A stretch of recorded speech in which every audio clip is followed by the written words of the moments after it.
2 ҳафта пеш дар пайи хабари марги Тоҳир дар додситони низомии шаҳри Кӯлоб парвандаи ҷиноӣ боз шуд ва комиссияи вижае аз ҳамон замон таҳқиқи парвандаро шурӯъ кард. Мақомоти додситонӣ мегӯянд таҳқиқи пешакӣ ангезаи худкушии Тоҳир Ҳабибовро хусусӣ номида навиштаанд ки хабари издивоҷи дӯстдухтараш дар Ишқкошин бо нафари дигар сабаби нороҳативу худкушии сарбоз шудааст. Аммо пайвандони ин сарбоз худкушии ӯро дар пайи ишқи ноком комилан қабул надоранд. хонум Лайли, аммаи ин сарбози кушташуда, 10 ноябр дар суҳбат бо радиои Озодӣ гуфт ҳоло барои дарёфти иттилои бештари худкушии бародарзодааш дар Кӯлоб қарор доранд. Пайвандони ин сарбоз худкушии Тоҳирро дар пайи ишқи нокомаш рад мекунанд ва мегӯянд писари онҳо ба ҳеҷ духтаре ошиқ набуд. Ба гуфтаи онҳо, писарашон баъди хатми мактаб ба сафи артиш ҷалб шуд ва ба эътимоди онҳо интизоми хидмат ба як сарбоз иҷозат намедиҳад ки бо дӯстдухтараш суҳбати телефонӣ дошта бошад. Бо ин ки таҳқиқи худкушии Тоҳир ниҳоӣ нашудааст, вале пайвандонаш дар пайи ишқи ноком қасди ҷони худ кардани Тоҳирро бошубҳа қабул мекунанд. онҳо мегӯянд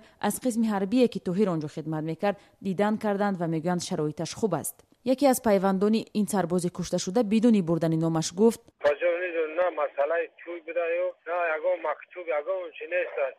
Хизматай хизмат даволни буд, ҳамаи шароитошу зурай мо нава част омадем зиндагишу соз. Мо барои ҳамин омадем гуфт чунест ва рафта истодааст. ба гуфтаи пайвандон, Тоҳир Ҳабибов чанд рӯз қабл аз маргаш ба падар занг зада хабар додааст ки рӯзҳои наздик ба рухсатӣ мебарояд ва ба хабаргирӣ пайвандон хоҳад рафт. аммо то куҷо марги мармӯзи ин сарбози 20-сола дар сафи артиш ба ишқи нокомаш рабт мегирад? Криминалисте ки ҳангоми аз назаргузаронии ҷасади Тоҳир ширкат доштааст, бидуни бурдани номаш ба радиои Озодӣ гуфт дар бадани Тоҳир пайи озору азият дида намешуд ва танҳо як тире буд ки ноҳияи дили ӯро асобат кардааст. Вай гуфт хулосаҳои криминалистон ба тафтишот супурда шудааст ва умедвор аст ки тафтишот мӯйро аз хамир ҷудо карда хулосаҳои мунсифона мебарорад.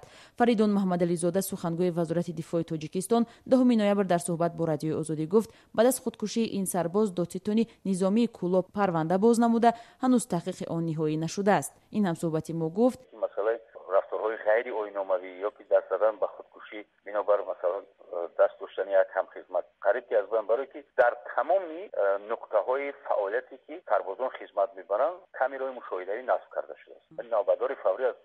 номумкин аст ки масалан вай мешавад, лекин ҳолате ки даст ба худкушӣ мезанад ва силоҳ дорад, ҳолати рӯҳӣ ҳамон лаҳза ӯро нигарон мешавад.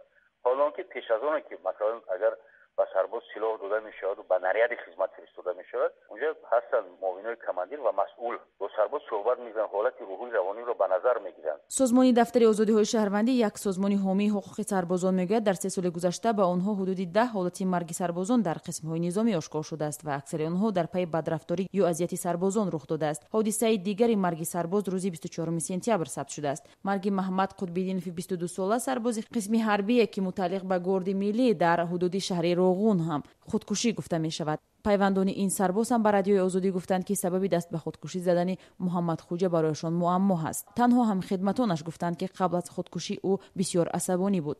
сабаби аксари ҳодисаҳои худкушии сарбозон норӯшан боқӣ мемонад. танҳо дар чанд маврид додгоҳҳои Тоҷикистон ҳамхидматон ё афсаронро барои ба худкушӣ расонидани сарбозон муҷозот карданд. бархи фаъолони ҳуқуқ мегӯянд азбаски ҳодисаҳои хушунат ва ба фоҷиа анҷомидани ин ҳодисаҳо ба обрӯи хидмати сарбозӣ латма мезанад, дар ҳолатҳои зиёд асрори марги сарбозон пӯшида мемонад ва волидон ҳам бо ҳамин сабаб ба шарҳи расмии марги фарзанд бовар намекунанд. Сарвинози Рӯҳулло, радиои Озодӣ, Душанбе.